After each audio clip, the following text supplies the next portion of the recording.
we do not normally just like make announcement videos, but I actually want to put this out separately from everything else. Okay. Because I didn't want to wait until we had already recorded our regular episode. I don't think this goes on our afterlife discussion, but there are two pieces. Sorry, kids. No, not at all. There are two pieces of things that I feel like we ought to address. So we're going to put it out to patrons first, and I'll put it on YouTube and the Facebook group sometime later this week. Perfect. So first of all, we have added a new rule to our Facebook group. You cannot block admins and remain in the group. If you have a problem with an admin, which is a perfectly reasonable thing to do on occasion, if you have a problem with an admin, just address it with the other admin. Appeal, report the issue, the comment, whatever was the problem, and we will address it as a crew. There's a bunch of us, and there are going to be some more added in the near future. However, someone said, who was it? Amanda Ballinger. This was funny. She said, "I love this group and I love our admins. I'm so thankful for all that you do. If I ever do something irritating, please tell me. Don't release an online revenge video." We will not. Well, no. Okay. I think they did that actually, we will sometimes. So last week, in our primary episode this week, you and I started with a discussion of a funny comment on YouTube and my response to it. Tania Ramsey, though, replied and said, "Do tell." And I said, "Tania, honestly, I will." We already recorded this week, but I'll talk about it at the top of our rankings episode. And Jolie said, "That's why I love you, Joel." Okay. Joel loves the tea. He loves to spill the tea. He loves to share the tea. Let's have the tea together. So listen, we talk all the time about what our Facebook group is a great place for conversation, and there are so many wonderful conversations that don't even ever get brought up here on the show just because it's such a breadth of content at this point. But there was a good conversation, I thought, raised. Someone said, "Hey, I identify as non-binary. How do you think that this issue," and I'm paraphrasing here, but how do you think this issue is going to be addressed in the new season? Some of the language that Akasha has used and that has been used about Akasha so far, specifically they referred to Lestat's mention of the attempted elimination of the Y chromosome. And they said, how do you think that's going to be addressed in the new season? It could very easily stray into TERF territory was sort of the supposition, and that was the question raised, and like, how do people respond to that, and what do you think? And it was a conversation starter. I think it was intended to be that. Totally meant in good, in the spirit of our group. I think some of the comments took it right at face value, which is like, hey, she's a mass murdering fuckhead, right? Like like she's a dictatorial genocider, and with the finer points of her lines that she draws on who gets genocided, it doesn't matter. She's a villain, right?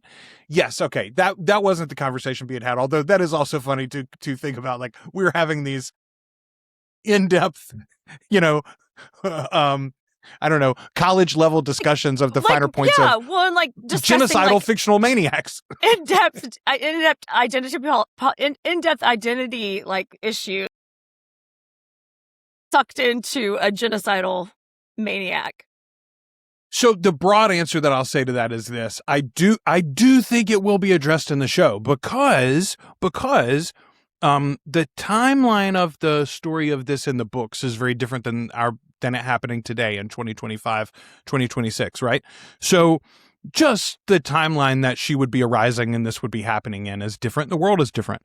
But also, I think that specific question, well, what are you going to do with the trans women?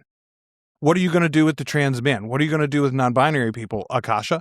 I do think it might be raised, if not directly to her, then about her to other people as part of the show's attempt to show us how there is no good way to decide that everyone of some group needs to be expunged. Yeah, there's no genocide's a bad idea all the way around. Ashley, you and I have joked so many times about not all men, but like a lot of men. But that's just it, y'all. It's jokes. It's jokes. The point of that novel, the point of that whole storyline of Akasha, is to allow our rage at thousands of years of patriarchal society holding down, destroying, dominating, abusing, using, selling, and trading women. et cetera, right? Warmongering, fucking colonizing, ruination. But genocide in response is also not the answer. Like, I mean, I specifically think about truth and reconciliation. Like this, think about South Africa, right? After apartheid, when Nelson Mandela was finally made president, and like we did reach peace and equality in that society. First of all, it's still a problem, and that country's not done yet, right? Solving those issues, just as we are not done solving the issues of the Civil War.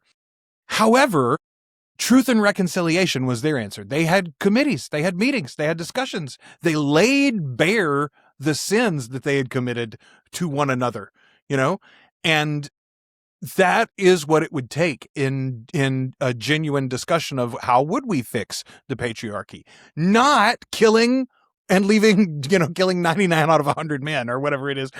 Is that the number she says in the books? I didn't remember it being that severe. I don't recall. It was pretty fucking severe, though. It was pretty intense. And I am due again. I'm about to literally pick up that book probably this next week. I have vacation. I have a few days in Vegas. I'm going to have to chill, and I'm going to take that book with me. There were a couple of comments that have since been removed from folks that were sort of poking fun at the very question or belittling the question asker, and I thought that was inappropriate. But the real problem, the problem that caused this new rule to come up all of a sudden, was because, and I'm not going to mention her name, she's not in our group anymore, it doesn't matter. And I guarantee you she didn't listen to this podcast, and she's not going to be listening now. However, someone raised the issue that they thought anything other than praising and centering Akasha's storyline was a TERF adjacent area, because Maharet and Makare by extension are trad wives. And I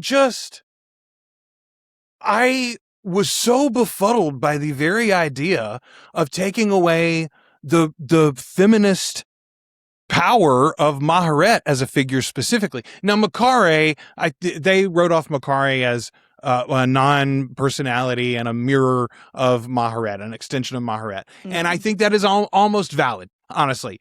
The reckoning that Makare has in the ancient storyline for her is never honestly resolved in the modern storyline, and she is not healed or reckoned with in the same way that Maharet gets an answer to her story. But still, though, I mean, am I wrong? Ashley, can you imagine someone thinking that Maharet is a representation of like the quiverful trad wife turning point movement? I mean, I missed the bulk of this conversation. Yeah, you were busy. You were doing work. I've had a week, y'all. I've had a whole ass week.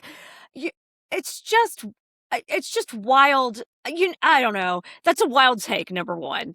But to well, and just in general, I don't know, y'all. I don't know. That's wild. And again, I'm like, fuck, what book did you read? Maybe I need to go reread that. But again, I can't look at those characters in that kind of lens anyway. And that's sort of like a trad wife lens. That's not any of our characters. Well, but Maharet specifically, and the argument was, this is a woman who spent the last 6,000 years going to every funeral, birth, and wedding for her family, et cetera, right? And that was like the main thing that they hung it on. But what we have and again, slight spoilers for the Queen of the Damned book if you haven't read that novel, but we have prayed and hoped that Maharet and Makare will be part of the adaptation from AMC. And here's a main reason why I am hopeful for that. I do think there is a danger of telling the story of Akasha and making it seem like any feminism is going to be so radical that it will be man-hating and man-destroying, where Maharet shows the exact opposite option. Maharet is benevolent observance, right? She watches her family. She largely doesn't interfere except to aid them. She doesn't exactly even sculpt and mold the great family. She just aids their desires and wishes and how they grow and how they change. And yes, she is present for it. She's around, but like, she also only follows the daughters. She only gives a shit about the daughters and traces the matrilineal line. God bless. Which, by the way, I explained that to Judah one day, like the idea of like, if we were being serious about how family matters, et cetera, yeah, historically, you could only trace it through the matrilineal line. I can't prove what penis made you, but I can watch what uterus you come out of. Well, and the other thing is that genetically, your family's DNA is traveling through your daughters, not your sons. So your mitochondrial DNA is in your daughters, not your sons. So for all the kings that needed an heir, oh, you silly boys. Their wives are the ones that's DNA got carried on. Anyway, I am very open to being wrong about my opinions of these books. I am super open to be exposed to new takes on these books. And I would have been open to this conversation. I had made a statement earlier about my love for Maharet and how I feel like she presents a perfect foil to the view of feminism that Akasha presents in the novel. Yes. And that apparently got me blocked. So I'm sorry, if you don't like me, you're not going to like my Facebook group. So like. And this is also a very common rule in most large groups. You and the other admins, you know, you and the other admins had already told me we ought to do this. And I was like, it's fine. It's just a thing. Like, you really can't block admins. It's just a very common rule. We're going to follow it. We're going to be cool over there. You can have big, wide, huge thoughts about it, but you have to also be able to listen to what other people have to say about those big, huge, wide thoughts, because that's the way our communication works around here. You know, I disagree with Joel sometimes. I don't know if you watched our Pride and Prejudice episode, but he had some wild fucking takes. So I had the look on your face when I said we got to give grace to Darcy. You were like, for fuck's sake. I beg your finest fucking pardons. Yeah. So we want the conversations. We want to have the conversations, but you know, we have to be able to have them, and we have to be able to be open to listening to other takes too. Except that we have to give grace to Mr. Darcy for being such a great man. All right, y'all. That is the announcement, and we appreciate you. Genuinely, there is great conversation going on over there. If you join the group, be patient with us. Our admins are trying to approve new members. If you don't answer all the rules, sometimes you might get kicked out to restart that process. And same thing, when you make new posts, I got a message from somebody the other day. It's like, seems like the posts are taking longer. I'm like, it's because y'all kept spoiling stuff.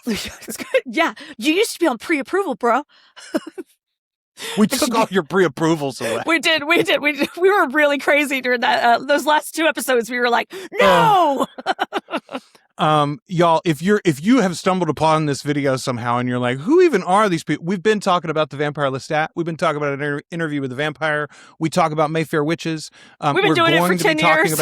For a long, long time. Almost we're going to be 10 years. talking about The Haunting of Hill House almost immediately, and after that, Carrie this fall from Amazon Prime, and Mike Flanagan, who is our almost as close a boy to us as Anne is our girl. So I love him so dearly.